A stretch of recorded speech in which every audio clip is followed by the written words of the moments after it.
किस सोच में पड़ गए लोभासुर? मैंने आपको पहचाना नहीं। कौन है आप? वही जिनकी कृपा और वरदान पाने के लिए तुम लंबे समय से कठोर आराधना में लीन थे। क्या क्या आप ही हैं श्री गणेश? इससे पहले मैंने कभी आपके दर्शन नहीं किए, इसीलिए मैं आपको पहचान नहीं पाया। तुम्हें लोभासुर बने हुए समय ही कितना हुआ है जो तुम इस जन्म में मेरे दर्शन कर पाते? किसी दयासुर नामक साधु ने गणेश मंत्र का जाप करते हुए तपस्या करने के लिए कहा था। उसने मुझसे यह भी कहा कि आप मुझे मनचाहा वरदान देंगे। दयासुर ने सत्य ही कहा था। निर्जल निराहार रहकर तपस्या करते करते लंबा समय बीत चुका है, परंतु तुम थके नहीं, हारे नहीं, तपस्या से मुंह नहीं मोड़ा। तुम्हारी तपस्या सफल हुई लोभासुर। अब तुम अपना मन चाहा वरदान पाने के अधिकारी बन गए हो। अपनी कामना बताओ लोभासुर। कामना तो एक ही थी प्रभु, आपके परम पावन दर्शन। वो पूरी हो गई। अब कोई कामना नहीं है प्रभु।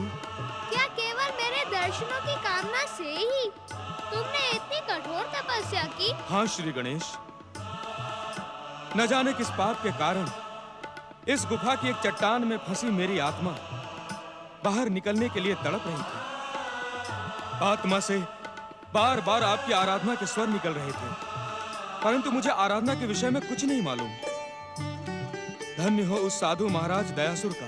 क्या तुम जानना चाहते हो कि पिछले लंबे समय से तुम्हारी आत्मा इस पर्वत गुफा में क्यों तड़प और भटक रही थी? तुम पिछले जन्म में कौन थे? हमने दयासुर को तुम्हारा परिचय देते समय तुम्हें पापी आत्मा क्यों संबोधित किया था?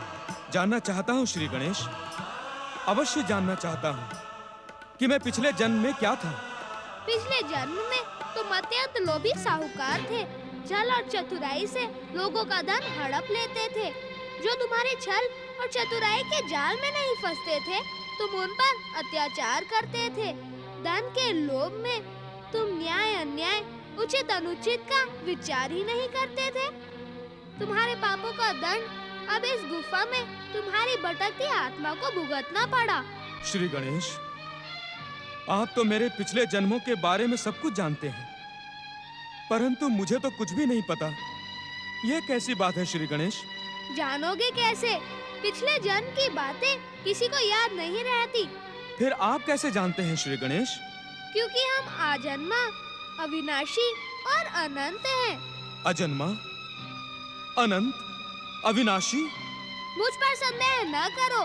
मेरे इस रूप के दर्शन संसार में दुर्लभ और कठिन है।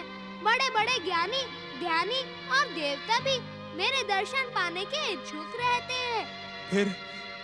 फिर मुझे? लोभासुर, जो काम ध्यान, दान और देवत्व नहीं कर सकता, वही काम भक्ति कर सकती है। क्योंकि मैं भक्ति के बंधन में सरलता से बंध जाता हूँ। भक्ति की शक्ति से ही तुमने अपनी हर इच्छा पूरी कराने के लिए मुझे प्रसन्न कर दिया है। मैं धन्य हुआ श्री गणेश। आपके कृपा वचनों ने मेरे जन्म जन्म के पापों के बंधन को खोल डाला। लोभासुर, मुझसे भी पहले तुम्हें उस गणेश भक्त महिला को धन्यवाद देना चाहिए, जिसने तुम पर दया करते हुए असुर बन जाने का शाप दिया था। शाप देने वाली महिला को धन्यवाद? हाँ लोभासुर, उसके शाप के कारण ही तुम्हें न केवल गणेश भक्ति मिली, अपितु मेरे दर्शन भी मिले। अपने पिछले जन्म के बारे में सुनकर मेरा मन पिछले जन्म के विषय में जानने के लिए छटपटा रहा है। कृपा करके मुझे वो सब कुछ बताएं, जिसके कारण मुझे लोभासुर बनना पड़ा। अवश्य। पिछले जन्म में तुम्हारा नाम चेतराम था। प्रतिदिन के समान तुम उस दिन भी अपने घर में बैठकर मुद्राओं की गिनती करके प्रसन्न हो रहे थे। 83, 84, 85, 86, 89। ओह, फिर भूल हो गई। 2। जयराम जी की सेठ जी, जयराम जी की भगवान झूठ ना बुलवाए। मुनिम सत्यभान, मैंने तुमसे कितनी बार कहा, जब मैं अपना धन गिना करूं तो तू सामने मत आया कर। अरे सेठ जी, गुस्से को थूकिए। बहुत सुंदर समाचार लेकर आया। समाचार नहीं, बहुत सुंदर वस्तु लेकर आया हूँ। वस्तु? कौन सी वस्तु? अरे वही जिसे देख करके आप बुढ़ापे में भी अपने आप को युवा समझने लगते हैं। सेठ जी, रमई किसान ने अपने खेत आपके नाम कर दिए हैं। खड़ी फसल को बेच करके 200 किन्नियां लेकर के आया हूँ। ये लीजिए और गिन लीजिएगा, फिर ना कहिएगा कि कहा नहीं।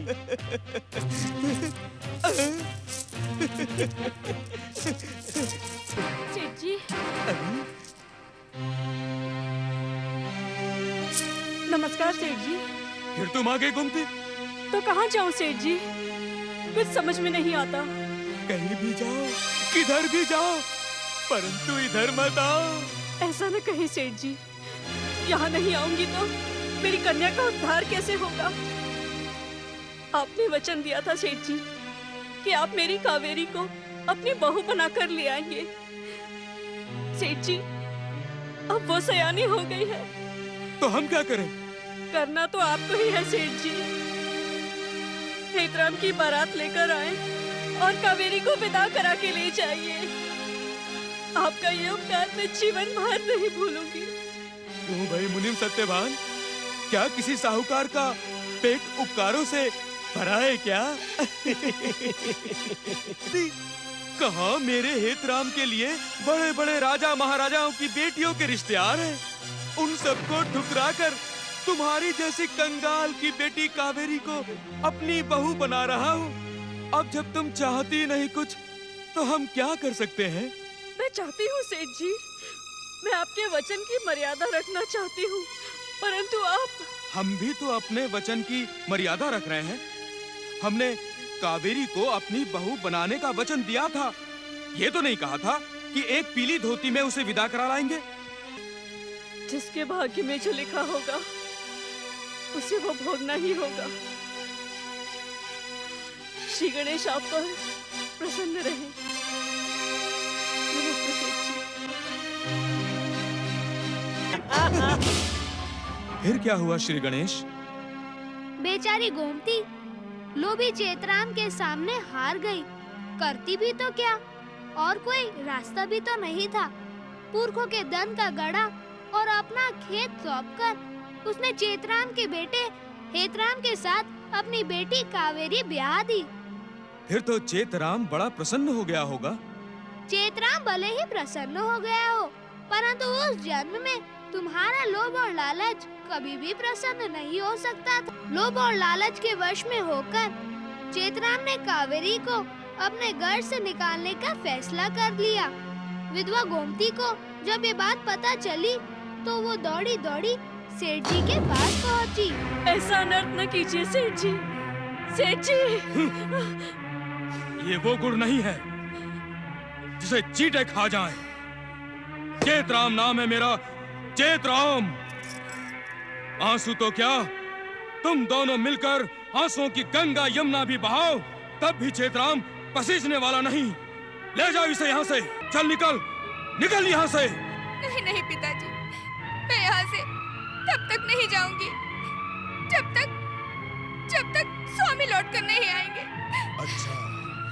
अच्छा, तो तू अपने स्वामी से मेरी शिकायत करेगी, निंदा करेगी।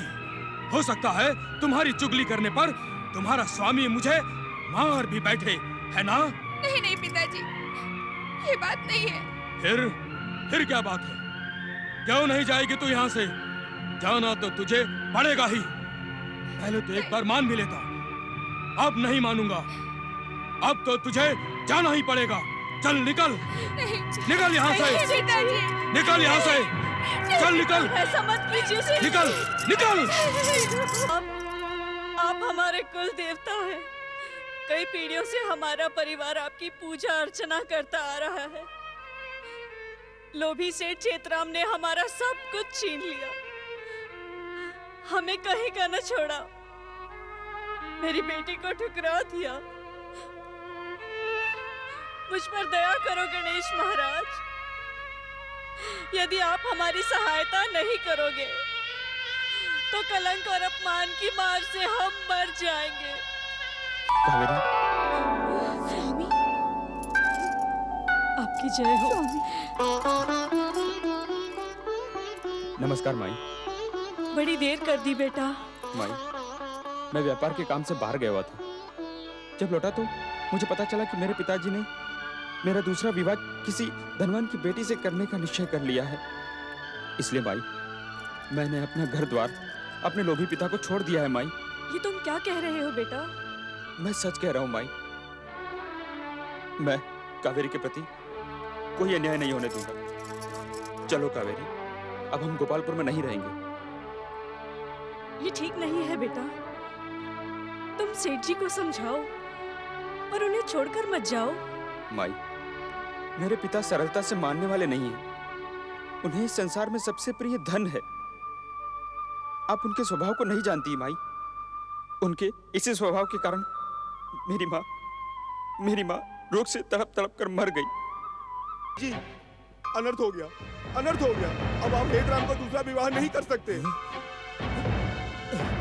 क्या बक रहा है तू रमुआ? मालिक, हेतराम। हेतराम? हाँ। क्या हुआ हेतराम को? हेतराम को कुछ नहीं हुआ मालिक, वो चला गया मालिक। कहाँ चला गया हेतराम? दूर, बहुत दूर। गोमती की बेटी कावेरी के साथ वो चला गया है सेठ जी, गोपालगंज से बहुत दूर। उसने जाते जाते मुझसे कहा, मेरे पिताजी से कह देना। क्या कह दो? यही कि मैं दूसरा विवाह नहीं करूंगा। प्रभु, क्या बेटे का दूसरा ब्याह करना इतना बड़ा पाप है कि मुझे मरकर लोभासुर का जन्म लेना पड़ा? पहली पत्नी के जीवित रहते लोभ और लालच के कारण बेटे का दूसरा ब्याह कर देना तो बहुत बड़ा पाप है। पर उससे भी बड़ा पाप तो चेतराम ने उसके बाद किया, जो उसकी दुर्गति का कारण बन गया। गांव के कई लठैतों को लेकर वह गोमती की झोपड़ी पर जा पहुंचा। ओम गंगणपते। गोमती, मेरे भोले भाले लड़के हेतराम को इस गांव से भगाने का पाप करने के बाद यहाँ पूजा का ढोंग कर रही है। मैं तुझे कहीं का नहीं छोड़ूंगा गोमती। तूने मेरी नाक कटवा दी। मैंने कुछ नहीं किया है सेठ जी। हाँ, तू तो बड़ी सीधी सरल है कर्मजली। पहले अपने पति को डकार गई, अब मेरी इस हवेली को दिष्ट लगा रही है। मैं तुझे इस गांव में नहीं रहने दूंगा। या तू मेरे बेटे को लौटा कर ला या निकल इस गांव से बाहर। ये आप क्या कह रहे हैं सेठ जी? वही कह रहा हूँ अभागन, जो तू सुन रही है। अब तू यहाँ नहीं रह सकती गोमती, नहीं रह सकती। हाँ, चल निकल यहाँ से। दुष्ट चेतराम, तू अब मनुष्य नहीं रहा। धन के लोभ में तू राक्षस बन गया है, राक्षस। अगले जन्म में तू असुर बनेगा और अपने पापों की आग में जलता रहेगा। मेरे आराध्य श्री गणेश की सच्ची भक्ति किए बिना तेरा उद्धार नहीं होगा। तुम्हारा लोभ ही तुम्हारा सर्वनाश का कारण बनेगा। चल, छोड़ मुझे। निकल। अरे तू क्या निकालेगा? निकल, मेरे श्री निकल। गणेश मेरे साथ है। चल, तेरा सर्वनाश हो। चल। सर्वनाश हो तेरा। अनर्थ हो गया सेठ जी, अनर्थ हो गया, अनर्थ हो गया। यहाँ मत खड़े रहिए, शीघ्रता से मेरे साथ चलिए। अरे मुनीम जी, हम इस अभागन की झोपड़ी में आग लगाए बिना कहीं नहीं जाएंगे। अरे आग लगा दो सुखिया। अरे सेठ जी क्या कर रहे हो? क्या बात है, क्या बात है? काहे को इतना हो हल्ला मचा रहे हो? अरे सेठ जी, डाकुओं को आपकी सारी संपत्ति का पता चल गया है। डाकू कभी भी आपकी हवेली पर हल्ला बोल सकते हैं। ये क्या कह रहा है तू? कहीं तूने डाकुओं को? अरे सेठ जी, आप कैसी बातें करते हैं मुझसे? हैं? मैं क्यों डाकू के पास जाऊंगा? तो फिर मेरे पास आ, बता मैं क्या करूं? सेठ जी, बड़ा अच्छा मौका है। धन्ना सेठ की करोड़ों मोहरें आपके पास तो पहुंची गई हैं। हवेली से वो मोहरें हटा दीजिए और डाकू की प्रतीक्षा कीजिए। पर उससे क्या होगा मूर्ख चंद? अरे सेठ जी, एक तीर से दो शिकार। डाकू आएंगे और खाली हाथ लौट जाएंगे। और धन्ना सेठ से कह दीजिएगा कि डाकू आए, हवेली लूट के ले गए, सब कुछ साफ कर गए। अगर वो हेतराम की बात? ओहो, जब हेतराम है ही नहीं तो उसके ब्याह की क्या बात? कह दीजिएगा कि डाकू आए, हेतराम को भी उठा के ले गए। अरे वाह, क्या बुद्धि पाई है मुनीम जी आपने। इस बार तो आपको पुरस्कार अवश्य मिलेगा। चलिए मेरे साथ।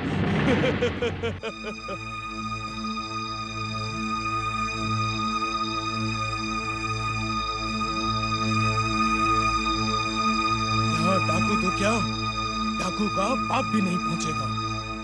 मैं अपना सारा धन यही छुपा देता हूँ।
गणेश भक्त गोमती का शाप सच हुआ।